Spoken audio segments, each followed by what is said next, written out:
chapitre 14, chapitre 19 plutôt. Luc chapitre 19, nous allons lire les 6 premiers versets. Il y a Luc 19, 1 jusqu'à 6. Quelqu'un peut lire pour nous là très vite? 1, 6. Ok. Luc 19, 1, 6. Ok. Chapitre 19, Luc 19, chapitre 1 à 6. Yeah. Je lis au nom de Jésus. Amen. Jésus était entré dans Jéricho, traversait la ville, et voici un homme riche appelé Zachée, chef des publicains, cherchait à voir qui était Jésus, mais il ne pouvait y parvenir à cause de la foule, car ils étaient de petite taille. Il courut en avant et monta sur le sycomore pour le voir, parce qu'il devait passer par là. Lorsque Jésus fut arrivé à cet endroit, il leva les yeux et lui dit: Zachée, à toi et descendre, à toi de descendre, car il faut que je te aujourd'hui dans la maison, dans ta maison. Zachée se hâta de descendre, le reçut avec joie. Amen. Zachée se hâta et descendre et le reçut avec joie. Ça, c'est un autre chemin que nous, encore une fois, que nous voulons parcourir. Nous sommes en train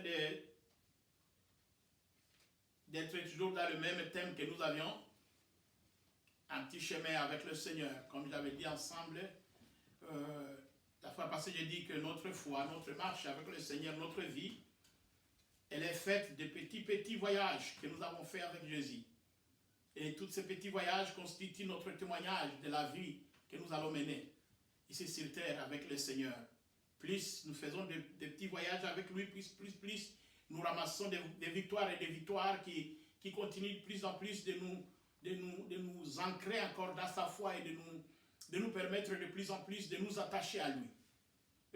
Nous avons commencé à voir quelques exemples. Nous avons vu le voyage de Jésus avec les 2 disciples qui allaient vers Emmaüs.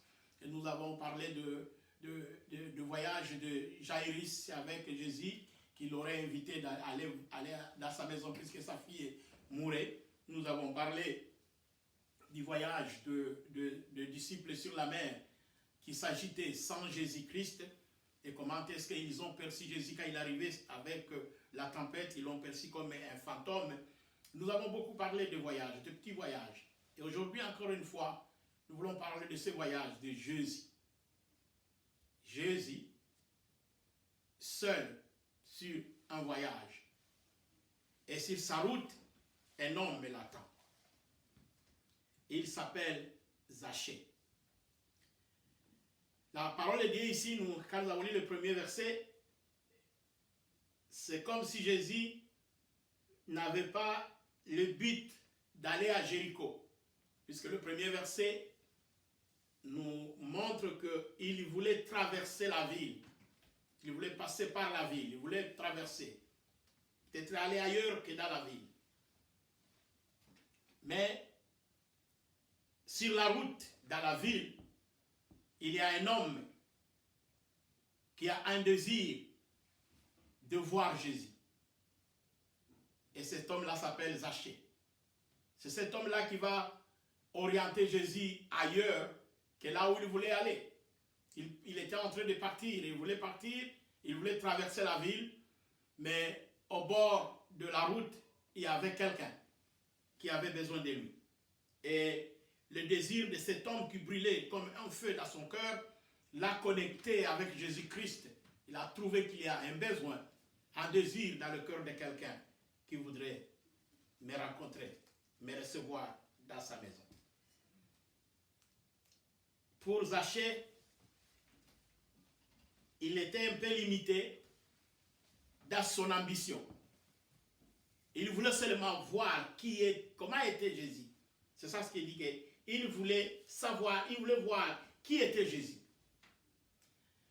Et avant que nous ne puissions peut-être parler un peu de sa leçon, essayons quand même un peu de comprendre quelque chose sur Zachée. La première chose qui se trouve dans ce paragraphe que nous venons de lire, Zachée, c'est un homme riche. Il est riche.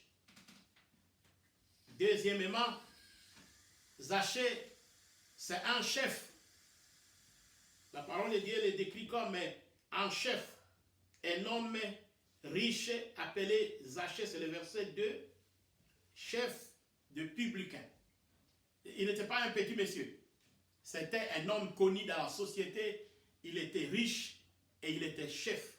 Il occupait de grandes responsabilités dans le gouvernement, dans l'administration des Romains. Il était le chef de tous les collecteurs. C'est à lui qu'on déposait tout l'argent qui venait de la collection pour le remettre aux occupants. Et ceci faisait de lui un homme riche, un chef, mais aussi considéré comme un traître par les Juifs, puisqu'il travaillait avec les occupants. Il travaillait en faveur des occupants. Ça c'est comme ça qu'il était. Zachée était un homme aussi de petite taille. C'est ça comment on le décrit. Dans sa physionomie, il était de petite taille. De petite taille, riche, au service des occupants, chef. C'était un homme connu. Et dans son cœur, un feu brûlait. Il y avait un seul désir qui brûlait dans son cœur. Il voulait voir Jésus. Il en avait tant entendu parler et ce jour-là, il voulait le voir. Et ce qui m'intéresse ici, c'est comment est-ce qu'il va procéder pour voir Jésus. Dans sa classe sociale, c'est un homme riche, un homme respecté, un homme de pouvoir. Mais dans la façon dont il va sélectionner la manière de voir Jésus, étonne, puisque normalement, ce n'était pas dans l'habitude des hommes et des sœurs de voir Jésus de cette sorte-là. Si nous lisons dans la Bible, il était comment? Il était souvent comme ça, il était habituel que les gens dira des Zachée, invite Jésus. Les pharisiens le faisaient. S'ils veulent parler avec lui, il lui envoie une invitation. Comme Jairus a fait, il est parti vers lui, il a dit, j'ai besoin de toi dans ma maison. Il y en a beaucoup de pharisiens qui ont fait ça, ils l'ont invité dans sa maison. Les gens qui ont le rang, le statut, ils avaient, je pense, le privilège d'inviter Jésus et de venir. Et Jésus répondait à leur invitation. Je crois que Zachée ne faisait pas exception, puisque dans les conditions que nous venons de voir ici, il remplit les critères. Il est riche, il est un grand fonctionnaire, un chef, et il méritait. Il était un homme de rang dans la société. Il méritait aussi de dire à Jésus, tu stoppes à Jéricho, tu viens d'abord chez moi, on va manger, on va causer. Mais la manière dont il sélectionne sa façon de voir Jésus, c'est ce qui m'étonne, c'est ce qui me touche. Et il comprend une chose, ce que nous avons dit avec Jairus, que si tu veux marcher avec Jésus, tu dois apprendre à conjuguer avec certaines choses. Si tu veux marcher avec Jésus, si tu veux inviter Jésus dans ta vie, il y a des choses qui viennent avec. Et tu dois être capable de dire, je vais aller avec ça. Et la fois passée, nous avons dit que pour Jairus, il doit comprendre que Jésus, c'est un homme de la foule. Un homme de foule.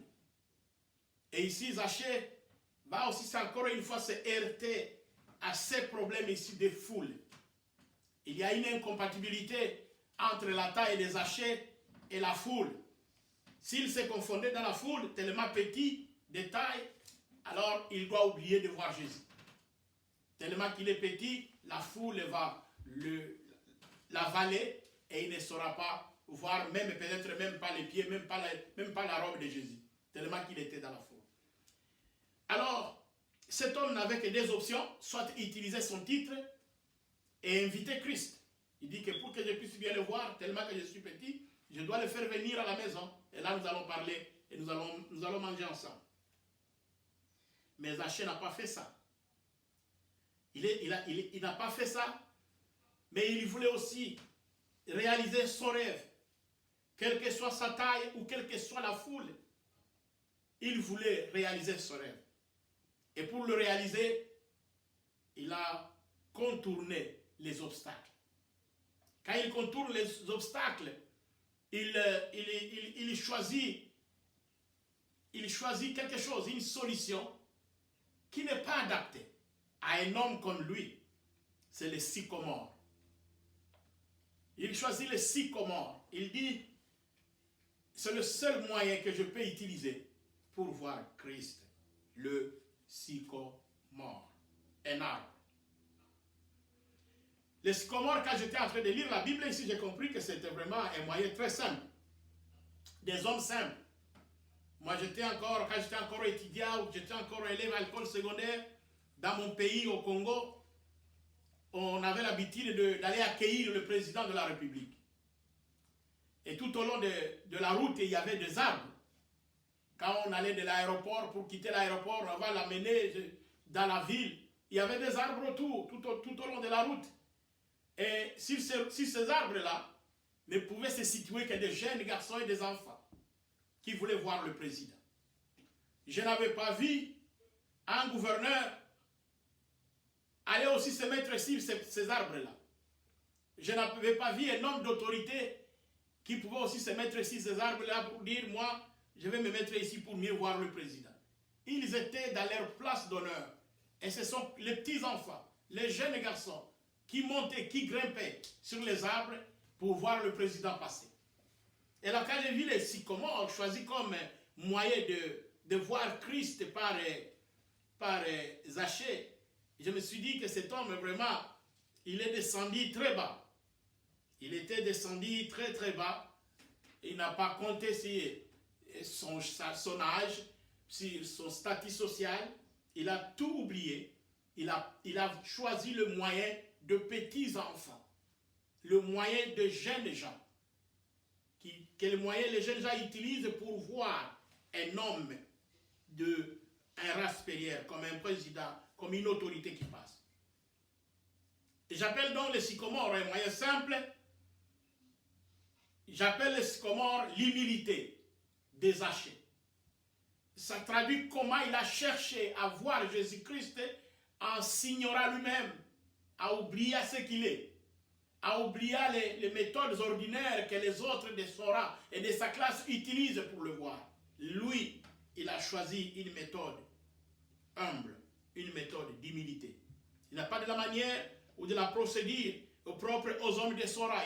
Il a refusé ça. Il n'a pas voulu agir comme le pharisien et qui invitait Christ. Lui, il a dit, moi, je vais me mettre sur le sycomore. Il pouvait aussi faire venir Jésus. Mais Zachée, en montant sur le sycomore, il s'exposait. Il s'exposait. Je suis en train de me représenter un homme qui travaille au service, qui est au service des occupants, qui peut-être a volé l'argent de quelqu'un, ou il a pris de l'argent de quelqu'un qui n'a pas aimé ce qu'il a fait. Et ce jour-là, dans la foule, il y a la foule, peut-être dans cette foule-là, il ne peut pas y manquer de personnes qui n'aimaient pas Zachée, qui avaient des problèmes avec lui. Mais la méthode qu'il utilise l'expose. Tout le monde va le voir, puisqu'il est exposé au sycomore. Et tout le monde qui passe va voir ça, c'est Zachée qui est là. Il avait le risque d'avoir même des coups de pierre. Quelqu'un pouvait seulement le lapider s'il ne l'aime pas. Il était vraiment exposé. Il était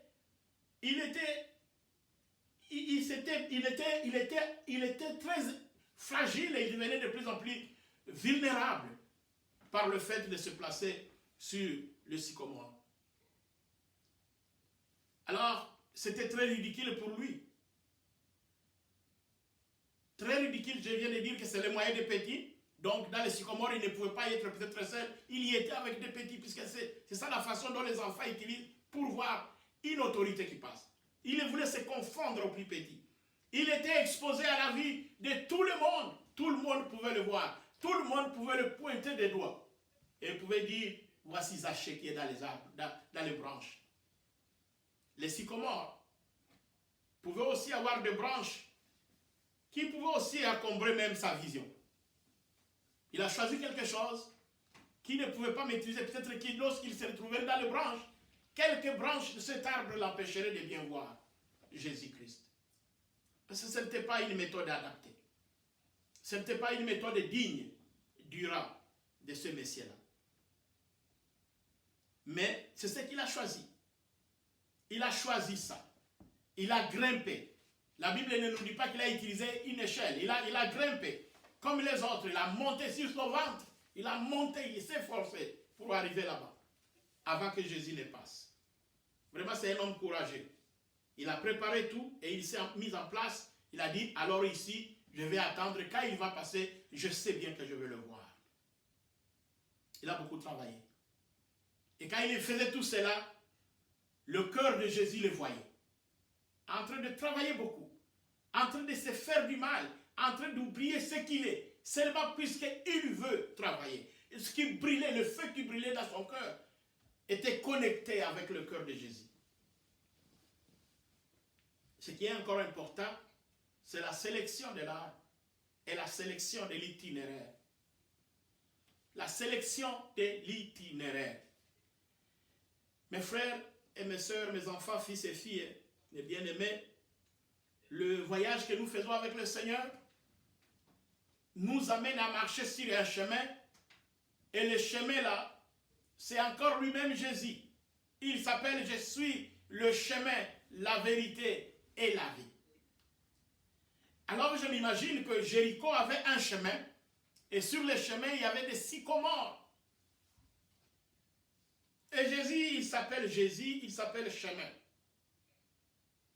Et je me dis, je suis en train de me poser la question, est-ce que ces sycomores-là n'étaient pas sur le chemin lui-même Jésus? Est-ce que Zachée n'était pas en train de faire un effort pour monter, mais sur un chemin que c'est seulement Jésus qui était encore là avec lui? Et c'est ce qui est possible. Le chemin de Jésus. Mais la question que nous allons nous poser un peu aujourd'hui, avant que nous puissions clôturer, est-ce qu'il y avait seulement un seul sycomore en Jéricho? Il y en avait combien de sycomores? Combien de routes? Qu'est-ce qui a permis, qu'est-ce qui a aidé Zachée à tomber sur les sycomores qui se trouvent sur la route empruntée par Jésus? C'est là où il y a ma crainte. Puisque plusieurs d'entre nous, ils croient être sur des sycomores dans l'attente d'avoir Jésus, mais ils ont choisi des sycomores qui ne se retrouvent pas sur le chemin que Jésus va emprunter. Ils y resteront longtemps, et longtemps, et longtemps, et ils ne raconteront jamais le Seigneur. La parole de Dieu nous dit qu'il n'y a personne qui vient, Jésus dit, il n'y a personne qui vient vers moi qui n'a pas été appelé par mon Père. Et alors, il y en a beaucoup de gens qui se sont appelés eux-mêmes, mais ils se sont créés des sycomores. Et par malheur, leurs sycomores ne se trouvent pas sur le chemin que Jésus emprunte. Et c'est malheureux puisque ces gens-là vont demeurer sur leurs sycomores jusqu'au jour de la trompette. Et ils n'auront pas encore vu et rencontré le Seigneur. Mais Dieu merci, Zachée, lui, a sélectionné un sycomore qui se trouve sur le chemin emprunté par le Seigneur. Les méthodes, comme je vous avais dit la semaine passée, nous devrions examiner tout ce que nous faisons. Ce serait notre sagesse quand nous travaillons et nous suivons le Seigneur. Nous devrions avoir la sagesse de prendre chaque matin la température de notre foi, de vérifier, comme on est en train de nous faire aujourd'hui quand quand on va au travail, là où nous travaillons, on va au travail, avant d'entrer dans le bâtiment, on nous prend d'abord la température à 12 heures, même quand on est en train même de s'empêcher de ne pas boire ce bon café, puisque ça peut amener un peu la température à monter, et on peut croire qu'on a la fièvre, alors on est en train de s'empêcher, puisque après avoir seulement pris le dîner, température, on prend encore, et ça devient grave. À tout moment, on prend la température, en entrant, en sortant, on prend la température. Et ça me donne un exemple très merveilleux. Si nous les chrétiens, on pouvait surveiller notre relation avec le Seigneur, comme on est en train aujourd'hui de surveiller la température déjà à cause du corona, on serait dans de bonnes conditions. Notre foi et notre connexion avec le Seigneur serait toujours parfaite à chaque instant. Nous allons être en bonne communion avec lui. Mais malheureusement, nous oublions. Nous n'avons pas besoin chaque fois d'interroger notre relation. Nous n'avons pas besoin, à tout moment, nous ne sommes pas en train de nous poser des questions. Sommes-nous reposés sur les bons sycomores? Est-ce que les sycomores sur lesquels nous nous asseyons se trouvent sur le chemin que le Seigneur emprunte? Vous savez, quand je suis en train de voir les réseaux sociaux, les chanteurs qui chantent, les gens qui sont dans les prières, les pasteurs qu'il faut tomber les gens jour et nuit, qui jouent avec les gens comme des balles, et d'autres demandent aux gens de manger les herbes comme des animaux, des choses qui se passent. Je me rappelle de ce verset ici, je me dis, sur quel sycomore reposent ces gens? Est-ce qu'ils se sont posé la question, et les chrétiens qui subissent ces choses-là, et les pasteurs qui les font, est-ce qu'ils se sont posé la question, sommes-nous sur quel sycomore?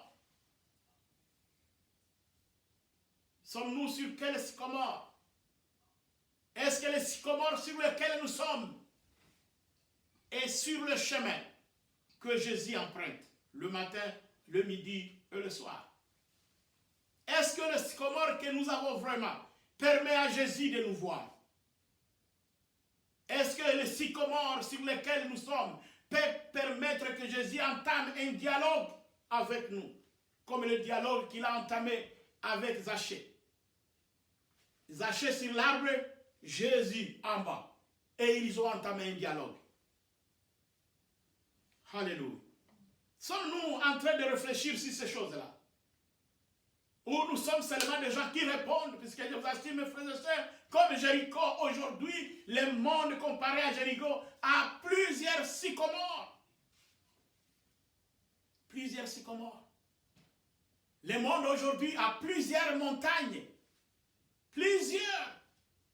Et les gens montent pour la prière. Les gens montent pour la prière. Les gens montent chaque jour. Et ils oublient que Jésus, lorsqu'il parlait à la femme samaritaine, il a dit, la louange ne se fera plus sur la montagne comme tu l'as dit. On ne se fera plus ça sur la montagne. Mais la louange que le Seigneur, que mon Père désire, se fera dans le cœur. Ça sera de la louange de l'esprit et de la vérité. Mais aujourd'hui, on crée des sycomores. Et je me pose des questions. Si ces gens-là vraiment qui créent tous ces sycomores là-bas, ils y pensent d'abord sur la localisation de ces sycomores-là dans le chemin de Christ. Est-ce que c'est vraiment sur le chemin du Seigneur? Ou c'est loin dans la cité? Comme à l'exemple de Jéricho, il y en avait plusieurs sycomores. Ce n'est pas le seul sycomore sur lequel Zachée montait, qui se trouvait dans la ville. Il y en avait plusieurs. Mais il a eu la chance, celui sur lequel lui est monté, s'est trouvé sur le chemin de Jésus-Christ. Posez-vous la question aujourd'hui.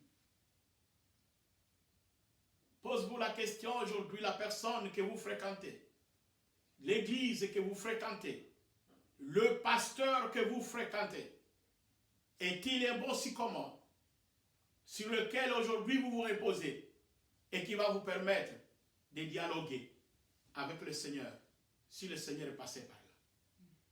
Quand nous parlons avec mon épouse sur les choses que nous voyons à la télévision, nous nous disons que si au ciel Jésus a un centre d'appel où il reçoit les prières qui viennent, les appels et les louanges Et quand nous voyons comment est-ce que les gens font les danses des boîtes de nuit, ils transforment les églises en boîtes de nuit. Et moi, je les vois comment est-ce qu'ils dansent et ils font. Je dis, ces gens ici, leur canal, leurs antennes, Dieu les a déjà coupés depuis trop longtemps. Il a déjà fermé ça, il a bloqué. Ils sont en train de louer, de penser qu'ils sont avec le Seigneur, mais leur canal a été déjà coupé. Dieu ne le voit pas. Leur sycomore n'est pas sur la route. Mes frères et sœurs, à voir les choses à nos yeux, à nos propres yeux, nous pouvons comprendre qu'il y en a beaucoup de gens qui ne sont pas entrés d'aller au ciel. Ils ne sont pas entrés d'aller au ciel. Ils ont perdu la boussole depuis très longtemps. Il existe plusieurs sycomores. Lequel est le vôtre? Lequel est le vôtre? Lequel est le mien? Sur lequel nous nous reposons? Sur lequel nous nous reposons? Qui va nous permettre d'être en dialogue avec le Seigneur.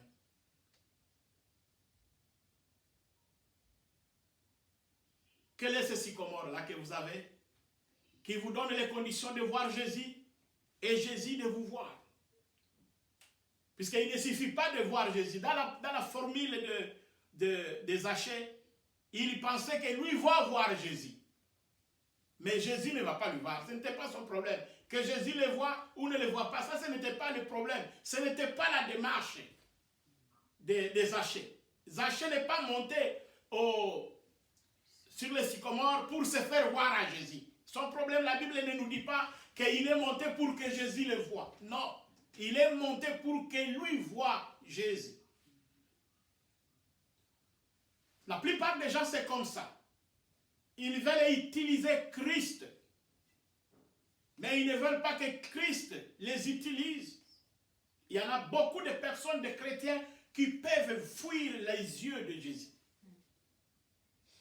Ils peuvent être sur le sycomore seulement avec le but qu'eux voient Jésus. Mais Jésus ne peut pas le voir. Lorsque nous étions en train de parler du voyage des enfants, des disciples avec Jésus sur le Emmaüs, nous avons dit qu'il y a beaucoup de relations. Dans les relations, il y a des étapes. Nous parlons, et quand nous avons fini à parler, alors nous laissons la place à Jésus de parler. Mais nous avons déjà vu sur la terre ici avec les amis que nous mettons des discussions, il y a des amis qui ne vous laissent pas parler. Lui, il parle, il parle. Quand il finit, il ne veut pas te dire, bon, j'ai fini, toi aussi parler. Il va dire, je ne te laisse même pas parler. Il dit, non, si tu as fini de parler, laisse-moi aussi parler. Vous savez pourquoi? Puisque lui, il parle, mais il a peur que tu puisses parler aussi pour ne pas faire sortir des vérités. Il veut seulement parler et vous étouffer. Et il y en a beaucoup de personnes qui sont comme ça.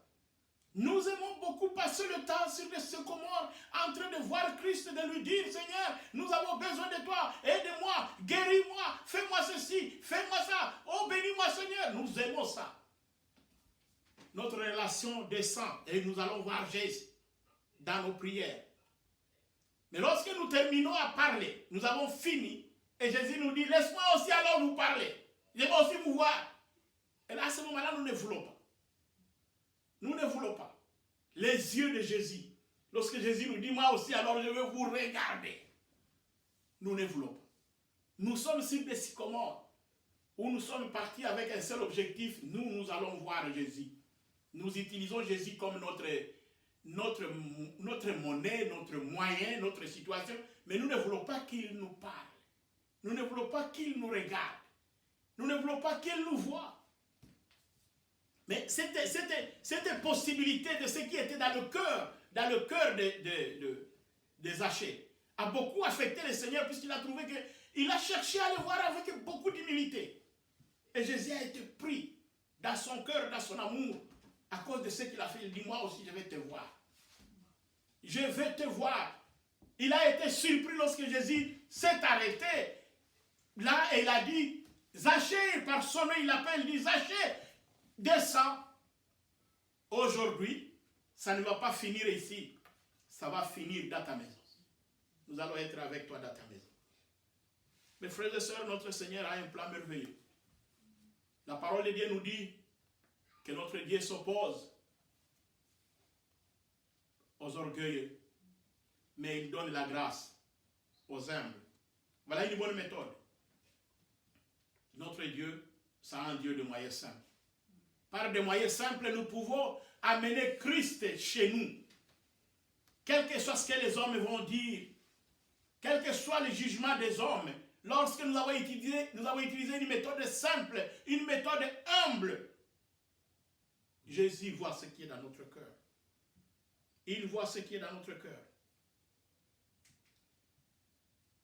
La question d'aujourd'hui, est-ce que vraiment le sycomore sur lequel toi tu te tiens et sur lequel moi je me tiens est vraiment sur le chemin qu'emprunte Jésus? Où nous sommes ailleurs? Nous ne sommes pas sur le vrai sycomore. Le sycomore qui va permettre le Seigneur de nous dire, descends, ça ne finit pas ici. La fête continue. Et c'est dans ta maison que nous allons le finir. Vous savez, notre Dieu, notre Jésus, c'est un bon Dieu. Il a de l'amour. Et chaque fois qu'il veut nous rencontrer, il ne veut pas nous rencontrer en petits morceaux. Il veut aller avec nous jusque chez nous. En Apocalypse, il dit, je suis à la porte et je suis devant votre porte. J'ai des langes dans mes mains pour vous. J'ai des langes pour vous. Je vais manger avec vous. J'ai la nourriture dans mes mains. Je vais entrer, que vous ouvrez pour moi. Je viens pour que je mange. Je célèbre avec vous. Notre Jésus ne vient pas pour nous faire du mal dans nos maisons. Il vient pour célébrer avec nous. Il vient pour amener le salut. Il célèbre le salut. Vous allez voir au verset 9, il dit, le salut est entré dans ta maison. Il vient amener le salut et il veut célébrer avec nous le salut. Il veut célébrer avec nous nos saluts. Mais la seule chose est que jour après jour, matin ou soir, nous devrions examiner si réellement nous sommes positionnés sur les bons sycomores. Si nous l'avons bien sélectionné.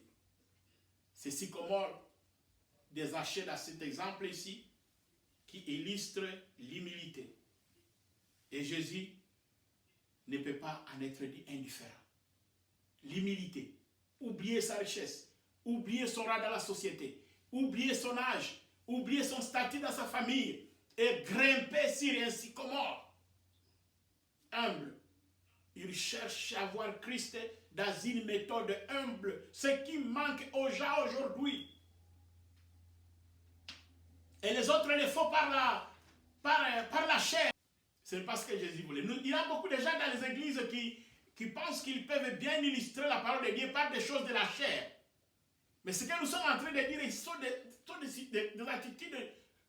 attitudes spirituelles. Des attitudes spirituelles qui touchent. Ce n'est pas le simple fait de monter. C'est le feu qui était dans le cœur, qui a motivé ce monsieur-là à monter sur le sycomore, qui a connecté Jésus avec Zachée. On peut bien, la parole de Dieu nous dit que vous pouvez bien brûler votre corps, couper en morceaux. Si vous n'avez pas de la foi ou de l'amour, vous perdez votre temps pour rien. Choisissons les choses que nous faisons. Beaucoup de personnes, les gens qui peuvent même nous écouter, ils perdent leur temps. Ils n'ont pas Christ, mais ils croient que dans les montagnes, ils vont recevoir le Seigneur par rapport au nombre de temps qu'ils montent pour aller prier. Non.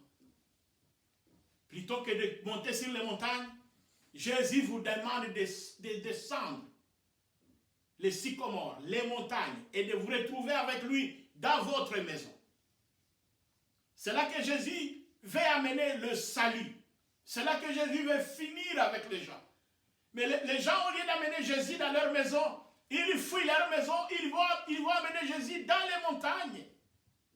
Et Jésus n'est pas dans les montagnes. Jésus demande aux gens de descendre, de le retrouver là où il est. Et il dit aujourd'hui, ce n'est pas sur cet arbre que nous allons rester avec toi, Zachée. Nous allons avec toi dans ta maison. Puisque notre Dieu et notre Jésus veut que nous puissions être sauvés avec nos familles, nos épouses, nos époux et nos enfants. Et toute la maison doit être sauvée. Et il veut que ce soit là que nous allions. Nous devons donc examiner sur quel sycomore nous nous retrouvons. Et comment est-ce que nous sommes en train de chercher Christ? Comment est-ce que nous sommes en train de chercher le Seigneur? L'humilité invite Jésus dans nos vies et nous accorde le pardon de nos péchés.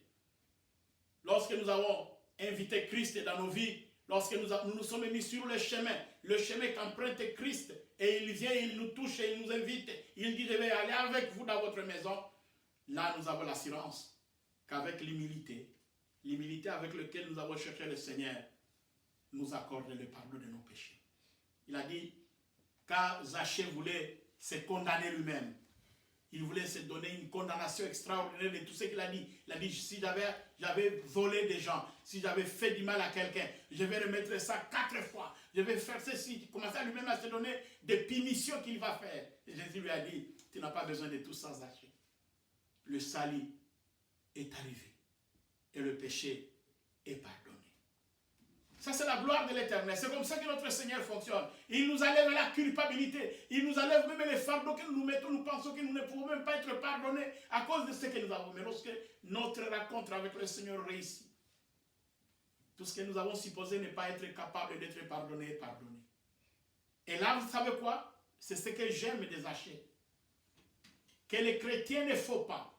La plupart des chrétiens d'aujourd'hui dans les églises ne sont pas en train de faire ce que Zachée fait devant le Seigneur. C'est repentir, ouvrir les bouches. Zachée est en train de dire à Jésus, mon travail que j'ai fait, c'est de voler l'argent des gens. Ce que j'ai fait, Seigneur, le travail, l'argent que vous voyez ici, les chaises que vous êtes en train de voir, la télévision, tout ce que vous voyez ici, je les ai volés. Et je suis aujourd'hui prêt à les rembourser 4 fois aux gens que j'ai volés. Oh, quel bonheur qu'un homme puisse parler de ses péchés devant Jésus. Quand est-ce que nous avons parlé de nos péchés devant Jésus? Quand est-ce que nous avons eu le courage de raconter à Jésus les échecs, les difficultés et nos chutes de nos vies?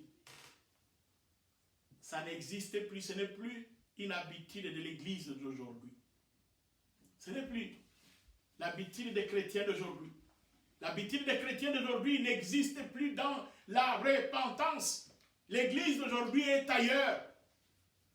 Mais lorsque nous parlons de ces phénomènes de sycomore et comment Jésus est entré dans la maison de Zachée, nous retrouvons une partie de la repentance.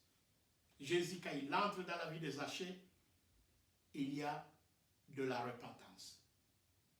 Zachée ouvre sa bouche et il se repent. Il se repent de tout ce qu'il a fait, des mauvaises choses qu'il a fait aux autres. Et Jésus lui dit, le salut est entré aujourd'hui dans ta maison. Tu es pardonné. Alléluia. C'est ce que les gens manquent dans les vies aujourd'hui. Et je vous assure que si vous avez raté cette opportunité-là, la culpabilité du péché ne partira pas de ta vie.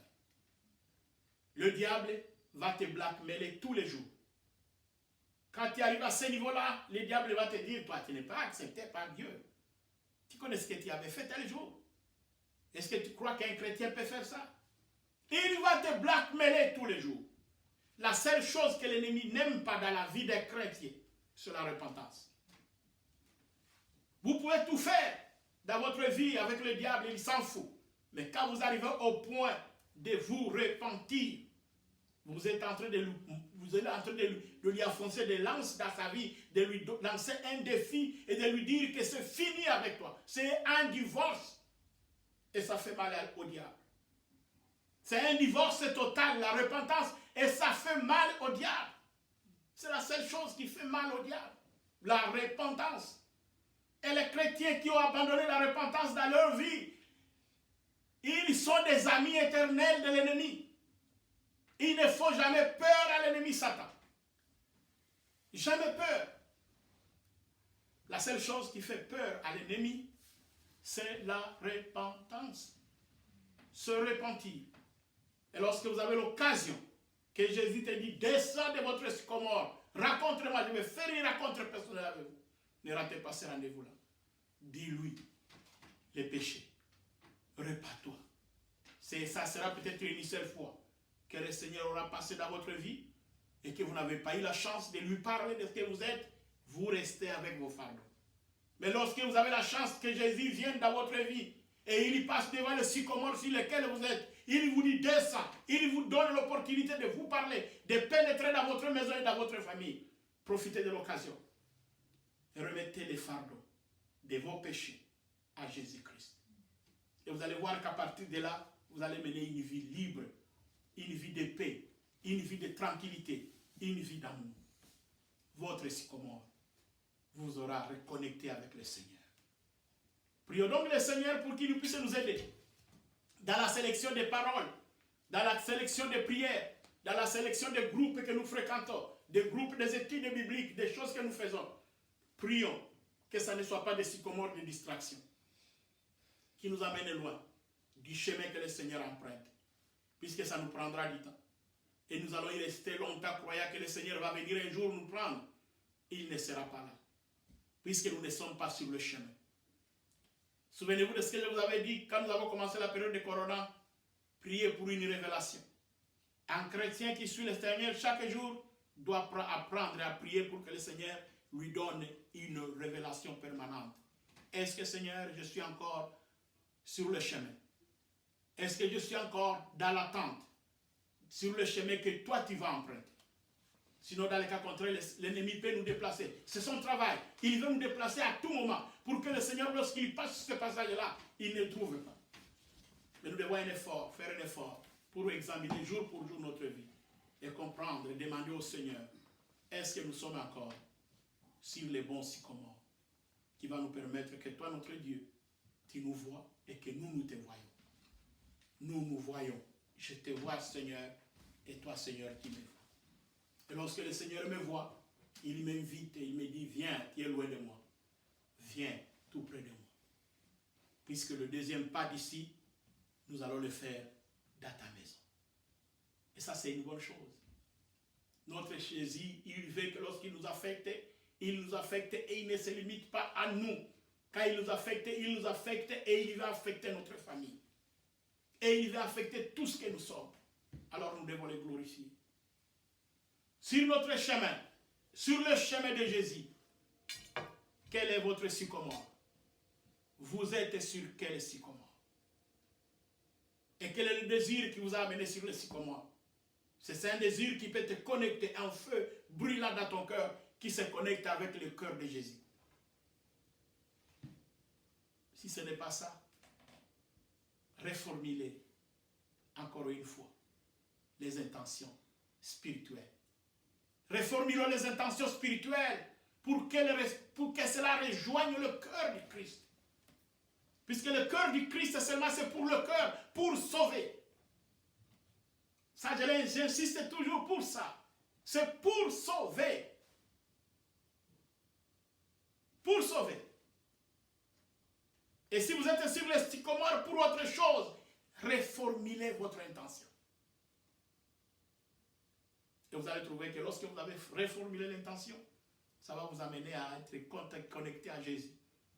Et la réponse qu'il va vous donner, l'invitation que lui va vous lancer, il va vous dire, descendez, je vais être chez vous aujourd'hui. Je vais toucher votre maison. Ça sera une bonne chose. Nous allons prier le Seigneur. Afin qu'il puisse nous aider aujourd'hui, nous allons apprendre à demander à Dieu de nous aider à bien sélectionner les sycomores. Interroger les sycomores, les sycomores sur lesquels nous nous retrouvons. Est-ce que vraiment c'est sur le passage, c'est sur le chemin de Jésus que nous nous retrouvons, avec nos fardeaux, ou bien nous attendons ailleurs, là où Jésus ne passera jamais. On va prier le Seigneur. Notre Dieu, notre roi, nous te bénissons. Nous te sommes très très reconnaissants, notre Dieu. Puisque tu es Dieu merveilleux, tu veux t'inviter dans nos vies. Et tu veux nous voir au travers de nos faiblesses. Cette bonne leçon de cet après-midi, nous voulons encore une fois te remercier pour nous avoir permis de comprendre comment notre frère Zachée a fait. Il a oublié ce qu'il était. Il n'a pas compté son âge, il n'a pas compté son statut dans la société, il n'a pas compté sa richesse, il n'a pas compté tout cela. Il s'est humilié, il a trouvé la méthode la plus humiliante et la plus simple pour te voir. Il est monté sur les arbres, Il n'a pas procédé comme les autres, comme les pharisiens, pour t'inviter avec beaucoup d'arrogance et d'orgueil. Il s'est humilié. Et cela l'a connecté directement avec toi. Et toi, notre Dieu qui connaît l'humilité, toi qui élèves ceux qui s'humilient, les humbles, tu les ramènes à s'élever, à les élever, à rencontrer leur maison et à amener le salut dans leur maison. Tu as fait la même chose pour Zachée. C'est ce que nous voulons demander, Seigneur. Aide ton église d'aujourd'hui, ma soeur, mon frère, mon fils, ma fille, à bien sélectionner les sycomores. Les sycomores qui vont lui permettre qu'ils t'aperçoivent et toi aussi tu les aperçois. Qu'ensemble vous puissiez créer une synchronisation, vous puissiez être ensemble, nous puissions être ensemble capables de nous voir. Toi qui nous vois, nous te voyons. Une bonne connexion avec toi, notre Dieu. Comme Zachée, il a réussi sa connexion. Puisqu'il a cherché ça avec humilité. Il n'a pas cherché ça avec de l'orgueil. Aide-nous à te chercher dans l'humilité. Et toi, notre Dieu, tu vas nous dire, venez, je vais entrer dans votre maison et dans votre vie. Merci Seigneur, puisque c'est ce que nous voulons que tu sois dans nos vies. Et nous voulons que tu nous trouves à un endroit où tu peux nous voir. À un endroit où les choses de ce monde ne peuvent pas nous étouffer, nous encombrer pour que nous aussi, nous ne puissions pas voir ta gloire et ta splendeur. Nous voulons le voir. Et toi, de votre tour, vous voudrez nous voir dans nos faiblesses. Merci Seigneur. Viens et entre dans nos cœurs. C'est ce que nous voulons. Nous voulons cela, Seigneur. Le monde a besoin de ça. Ton Église a besoin de cela. Et c'est là dans le nom glorieux, Seigneur, de notre Seigneur, nous prions. Amen. Soyez bénis. Le Seigneur est bon.